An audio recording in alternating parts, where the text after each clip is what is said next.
మీ fitness secret ఏంటి రాఘవేంద్రరావు గారు? ఎప్పుడు ఆ స్మైలు, ఇన్ని యాక్టివిటీసు, చాలా జోష్‌ఫుల్‌గా ఉండడం, సరదాగా ఉండడం. అసలు మీ ఫిట్‌నెస్ సీక్రెట్ చెప్పండి. మీరేం తింటారు చెప్పండి? తిండిదేమి లేదు కానీ ఎక్కువ ఫూల్స్ ఉన్న చుట్టూ ఉంటారు. మరి హార్వర్డ్ యూనివర్సిటీ ఇది జేసీ మిల్లర్ ఇటువంటివన్నీ శక్తిపండని లేకపోతే ఈడని ఆడని ఊరినే జోకులు వేసుకుంటూ హ్మ్. నవ్వటం చాలా ఇష్టం నాకు, నవ్వించటం కానీ. అందుకనే భరణీను బ్రహ్మానందం వీళ్ళు కొంచెం పొయిటిక్ ఇది ఉందన్నమాట. నేను 2-3 కొటేషన్స్ అందరూ రాస్తున్నాక మనం ఎందుకు రాయకూడదని చెప్పి అందులో కూడా. ఆ, హ్మ్. మనం అనుకున్నవన్నీ జరిగి ఉంటే ఇప్పుడు జరిగినవన్నీ మనం అనుకున్నవి కావు. వాహ్! మనం నువ్వు కూడా అనుకో, అనుకున్నవన్నీ జరుగుంటే, ఇప్పుడు జరిగినవన్నీ మనం అనుకున్నవి కావు. నువ్వు అంతేగా. అంతేగా, అంతేగా.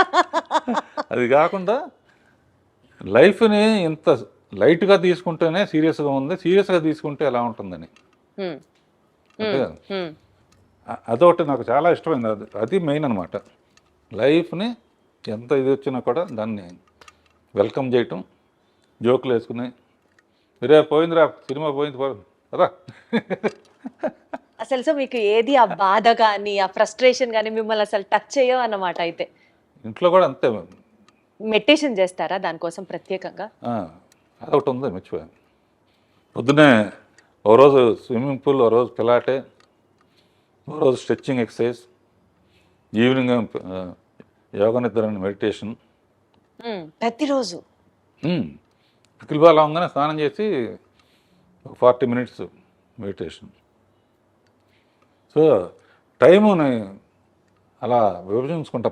పని లేకపోతే నాకు ఏదో చెయ్యి కాలు ఆడదంటారే.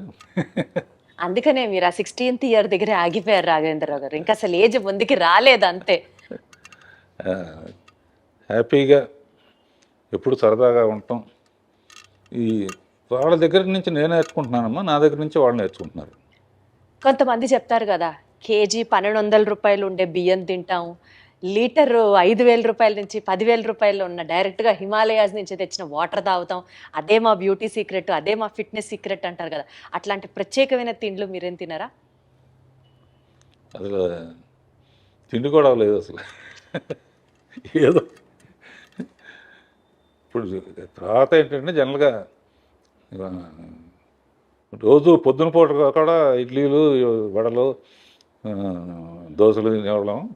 ఇప్పుడు ఏంటంటే ఒట్టి నట్స్ను, ఫ్రూట్స్, మధ్యాహ్నం lunch, night only tiffin. So అదన్నమాట మీ సీక్రెట్. ఆ గ్యాప్లో చిన్న పర్సనల్ ఇంట్రెస్ట్. పర్సనల్ ఇంట్రెస్ట్ ఏంటి? ఏదో కాలక్షేపానికి కొంచెం ఒక రౌండ్ వేసుకోవటం. Such an honest, sweet and an humble answer from your end. అసలు సూపర్. ఎటు మనం ఈ విషయాలు మాట్లాడుతున్నాం కాబట్టి రాఘవేంద్ర గారు, నాకు ఇందాకటి నుంచి మిమ్మల్ని చూస్తున్నాను, మీతో మాట్లాడుతున్నాను కానీ నా ధ్యాస అంతా మీరు షర్ట్ మీద పెట్టుకున్నటువంటి ఆ గ్రీన్ అండ్ వైట్ బ్రోచ్ మీదకి వెళ్తోంది. అసలు అదంతా క్యూట్గా ఉందంటే ఏంటి చెప్పండి, దాని సిగ్నిఫికెన్స్ ఏంటి, దాని బ్యూటీ ఏంటి? ఇది మా అమ్మాయిలు ఏంజల్ ఉంటే మంచిది అంటారమ్మా. ఏంజల్. ఏంజల్ ఇళ్లలో కూడా ఏంజల్ బొమ్మ పెడితే చాలా, లేకపోతే నువ్వు కూడా పెట్టుకో ఇంట్లో. ఇది పెట్టుకో అని చెప్పి మా పిల్లలు ఇచ్చారు. ఇది వాళ్ళు ఇచ్చిందంటే నాకు వాళ్ళంటే నాకు ఎంత ప్రేమో, ఇది అంటే అంత ప్రేమ అనమాట. దీంతో చాలామంది అడుగుతారు, ఇది ఎక్కడ పోతుందో అని చెప్పి 2-3 ఒక్కోసారి పడిపోవచ్చు కదా.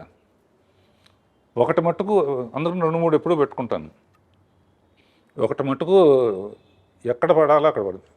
గొప్ప వ్యక్తి అక్కినేని నాగేశ్వరరావు నిర్యాణం చెందినప్పుడు అన్నపూర్ణ స్టూడియోలోనే ఇది చేశారు. ఫైర్ లాస్ట్ రైట్స్ అన్ని అక్కడ చేశారు. నాగార్జున ఎక్కువ ఎమోషనల్ అయితే నేను గట్టిగా కావాలని ఇంటికి వచ్చి చూస్తే ఇది లేదు, అందులో పడిపోయింది అనమాట. అందుకనే ఎప్పుడు సేఫ్టీకి దానికి నేను చాలా హ్యాపీగా ఫీల్ అయ్యాను. ఒక గొప్ప వ్యక్తికి ఇలా అనేక మెట్టు మీద మెట్టు మీద మెట్టు. ఎల్వి ప్రసాద్ గారు అనేవారమ్మా, అంటే ఆయన సినిమాలో చైల్డ్ ఆర్టిస్ట్గా కూడా చేశాం. నేనంటే బాగా ఇష్టం ఆయనకి. రాఘవేంద్ర సినిమా పెద్ద హిట్ అయిందని వాళ్ళ అబ్బాయి చెప్పాడు అనుకో, రాఘవేంద్ర ఎంత పైకి వెళితే ఎక్కడం ఇది పడిపోకుండా చూడటం అక్కడే ఉండడం బాధ్యత. పడిపోకుండా చూడటం, ఎంత హైట్ వెళ్తే అంత బాధ్యత పెరుగుతుంది. అట్లా is a beautiful journey all over. ప్రత్యేకంగా అండి సీనియర్ ఎన్టీఆర్ గారితో మీరు చేసిన ప్రతి సినిమాలో ఆడియో బ్లాక్ బస్టర్ హిట్ అంతే. చక్రవర్తి గారు మ్యూజిక్ అనుకోవచ్చు, లేకపోతే వాట్ ఎవర్, కారణాలు ఏంటో మీరే చెప్పాలి. కానీ అసలు ఆ పాటలకి మీరు దగ్గరుండి రాయించుకునేవారా, లేకపోతే ఎన్టీఆర్ గారే రాసేవారా? అసలు ఏంటి ఆ మ్యాజిక్? యాక్చువల్గా అమ్మా, ఇందాక చెప్పినట్టు రామారావు పిక్చర్ రాగానే ఎట్టి పరిస్థితుల్లో సక్సెస్ చేయాలి అన్నది ఒక అప్పుడు ఏంటంటే నాగేశ్వరరావు డ్యాన్స్లు అంటే బాగా విపరీతంగా స్టెప్పులు విజిల్స్ చేసేవాళ్ళు. రామారావుకి అంత సాంగ్స్ అప్పుడు మిగతా వర్షిప్ ఉండేది, కానీ ముందు అది కూడా కవర్ చేయాలని చెప్పేసి నా బిలీఫ్ ఎప్పుడు సాంగ్ హిట్ అవ్వాలన్నా ఇది చెప్తున్నా దాని లీడ్ సీన్ బాగుండాలి. సో సాంగ్స్లో ఆయన ఫెయిల్ అవ్వకూడదు అనుకుని ఆరేసుకోబోయే పారేసుకున్నాను అనే అడవి రౌండ్ల పాట మాధవన్ గారు మ్యూజిక్. ఆ పాట అప్పుడు ఏంటంటే హీరో కోసం పరిగెత్తుకుంటూ వస్తుంటే నీళ్ళలో పడిపోతుంది. ఆయన వచ్చే లోపల ఆరేసుకోవాలని చెప్పి లీడ్ అలా తీసుకు ఈ లోపల ఆయన వచ్చేస్తున్నాడు. ఆడియన్స్ ఎంత మంచి వాళ్ళు అంటే వస్తామంటే చీర ఎగిరిపోయింది. చెట్టు నుంచి చార వేసుకోబోయి పారేసుకున్నానంటే ఓ ఏళ్ళలో డబ్బులు అంటే టేక్ ఆఫ్ ఉంటేనమ్మా. అక్కడి నుంచి ఇక పాటల్లో కూడా ఆయన కూడా అందులో కృషి ఉంటే మనుషులు దృష్టిలో అవుతారులో ఎన్లైట్మెంట్ ఆఫ్ సోషల్ ఇది ఒక మోటివేషన్ సాంగ్. తర్వాత కోకిలమ్మ పెళ్ళికి అనేది, తర్వాత మేజర్ చంద్రకాంత్ పుణ్యభూమి నా దేశం పాట. అసలు మేజర్ చంద్రకాంత్లో పుణ్యభూమి నా దేశం ఎక్కడికి వెళ్ళినా సరే ఆగస్టు 15th జనవరి 26న ఈ పాట ప్లే అవ్వకుండా భారతదేశంలో ఎక్కడ ఉండదు అంతే. అదిను ఆయన అందులో కూడా అన్ని గెటప్పులు శివాజీ అల్లూరి సీతారామరాజు. ఆయన అనేవాడు, బ్రదర్ చాలామంది చేశారు జాగ్రత్త అని. అంటే అల్లూరి సీతారామరాజు కట్టబొమ్మను కూడా ఇస్తాం కదా, శివాజీ గణేష్ చేశారు. కమిట్మెంట్ అంటే ఆయన గెటప్లన్నీ ఆయన గద తయారు చేసిన అన్ని డిజైన్ ఆయన ఇస్తాడు. ఎన్టీఆర్ గారే డిజైన్ చేసేవారా? బాగా ఆ ఇప్పుడు సాంగ్లో చూసి తెలుస్తుంది. కట్టబ్రహ్మన్ గెటప్ సంకెళ్ళతో మొత్తం ఇట్లా బంధిస్తుంటే దాన్ని చీల్చుకొని నడవాలి ఆయన. మన ప్రొడక్షన్ వాళ్ళు ఉంటాయి, కారులో కంఫర్టబుల్గా ఉండదని ప్రొడక్షన్ అని తెప్పించుకుని టిఫిన్ క్యారియర్లో నింపుతామే, అందులో ఎక్కొచ్చాడు ఆయన. ఎక్కొచ్చి ఇట్లా దిగితే అట్లా ఓ బెంగళూరు ప్యాలెస్లో తీసాం, ఎవరు కట్టాలిరా పన్ను. అమ్మో ఇక ఆయన టాపిక్ సౌందర్యలో టాపిక్ వచ్చినప్పుడు నేను తట్టుకోలేక ఏడ్చేసాను. ఇప్పుడు కూడా లైట్గా మీ కళ్ళు చెమరుస్తున్నాయి, అర్థమవుతుంది. అంటే నాకు ఆయన లేకపోతే అసలు అంటే అంత బాగా చూసుకున్నారు. నేను అందుకనే చెప్తున్నా కదా, ఫస్ట్ ఆయన మీద క్లాప్ కొట్టడమే నాకు నా ముహూర్తం అంటారే, గొప్ప ముహూర్తం అనమాట నా జీవితానికి. అందుకనే ఆయన దేవుడిలాగా జీవితంలో మర్చిపోలేని.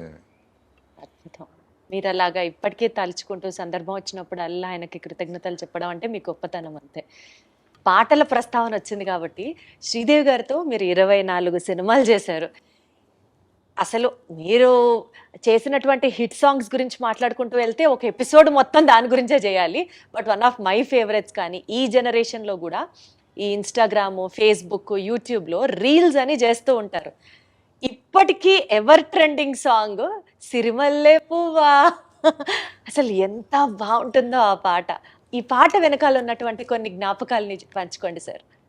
శ్రీదేవిది ఒక హిస్టరీ అమ్మా, ఎవరికి జరగని. మా ఫాదర్ పిక్చర్లో చైల్డ్ ఆర్టిస్ట్, నేను అసిస్టెంట్ డైరెక్టర్. నిద్రపోతా ఉంటే షార్ట్ రెడీ అని చెప్పి ఎత్తుకుని తీసుకొచ్చి యాక్ట్ చేయించాడు. ఒకసారి కొన్ని నాకు ఇచ్చేసేవారు ఆయన, నువ్వు చేసురా అని. మౌంట్ రోడ్లో ఎంఐ రోడ్డు దాటు అడవడిగా రావాలి. నేనేంటి మనకు ఛాన్స్ దొరికింది బాగా తీయాలని చెప్పి అప్పుడే లైట్స్ వచ్చినాయి అనమాట. నేను ఇట్లా ఊపుతాను, నువ్వు పరిగెత్తుకొచ్చా అన్నాను. లైట్లు గ్రీన్ పడింది, ఊపాను. కార్లలో వస్తాయి, ఆ సెన్స్ పోయింది. అయ్యో, లక్కీగా ఆ షాట్ కూడా అందులో ఉంటుంది. జస్ట్ ఎడ్జి తగిలి పడిపోయింది. పడి అన్కాన్షియస్ అయిపోతే ఎత్తుకుని నాకు జైలు ఇవన్నీ కనపడినాయి అనమాట. అయ్యో, ఏమవుతుందా, ఏ రిస్క్ అవుతుందా. అలా స్టార్ట్ అయ్యింది. ఆ తర్వాత పెద్దమ్మాయి అయిన తర్వాత ఫస్ట్ అటు ఇటుగా ఉన్నాయి. తమిళ్ 14 బాగా. సో దానికన్నా బాగా తీయాలన్న ఛాలెంజ్తో ఆ సిరిమల్లె పువ్వ పాట ఒరిజినల్లో కూడా భారతరాజు గారు చాలా బాగా తీశాడు. నేను ఇందులో నా ఇది బొప్పాస్కాయ దానికో ఏ ప్రోగ్రాంకి వెళ్ళినా కూడా కంపల్సరీగా నాకు ఆనందం ఏంటంటే శ్రీరామనవమికి రామదాస్ పాటలు వేస్తారు, కొండ మీద అన్నమయ్య పాటలు వేస్తారు. ప్రోగ్రామ్స్లో ఆగస్ట్ 15 అంటే మేజర్ చంద్రకాంత్ పాటలు వస్తాయి. సిరిమల్లె పువ్వ అబ్బనైతేందబ్బా. అసలు ఆ పాట గురించి మీరు చెప్పద్దు. బ్లూ కలర్, నేను చిరంజీవి గారి బర్త్డే సెలబ్రేషన్స్ది ఒక ఈవెంట్ హోస్ట్ చేశాను. ఆ ఈవెంట్కి వెళ్ళేటప్పుడు నా కాస్ట్యూము శ్రీదేవి గారి కాస్ట్యూము, బ్లూ చీర, బ్లూ బ్లౌజ్, ప్లెయిన్ అనమాట. ఎగ్జాక్ట్గా అబ్బనీతి అని దెబ్బ నాకు అది కళ్ళ ముందర ఉంటుంది. నాకే కాదు, చాలా మందికి వీరాభిమానులు ఉన్నారు ఆ పాటకి. అలా పాటకి ఛాలెంజ్ అమ్మా. మా ఆపరేట చేమ చెట్టు అదొకటి మర్చిపోలే. హీరోని లేకపోతే నేను మ్యూజిక్ చేయలేను అనే ఫీలింగ్ వచ్చేస్తుంది నాకు. ఈ 50 years బ్లాక్ బస్టర్ ఇయర్స్గా మాకు అందించి మీ మొత్తం ఎక్స్పర్టైజ్ కానివ్వచ్చు, మీ స్కిల్ కానివ్వచ్చు, సినీ రంగంలో మీరు పెట్టినటువంటి, మీరు చూపించినటువంటి, మీరు చేసినటువంటి సర్వీస్ మాకు బోలెడన్ని ఎక్స్పీరియన్స్ని మిగిల్చడంతో పాటు సార్, ఎంత ఎదిగినా ఒదిగి ఉండాలి అన్న ఒక నేచర్, అండ్ మోస్ట్ ఇంపార్టెంట్లీ లైఫ్ని సీరియస్గా తీసుకోకుండా సరదాగా తీసుకుంటే అంతకంటే బ్యూటీ ఇంకొకటి లేదు అన్నది చెప్తూ, రెస్పాన్సిబిలిటీతో పాటు మోస్ట్ ఇంపార్టెంట్లీ మీరు పెట్టినటువంటి హార్డ్ వర్క్ నెక్స్ట్ జనరేషన్స్కి డెఫినెట్లీ ఒక ఇన్స్పిరేషనల్ పర్సనాలిటీగా మీరు నిలుస్తారు, ఉండిపోతారు మా మనసుల్లో. మరొకసారి మీకు శుభాకాంక్షలు తెలియజేసుకుంటూ thank you so much Raghavendra garu. Thank you అమ్మా. Thank you audience. ఐ డ్రీమ్కి థ్యాంక్ యూ.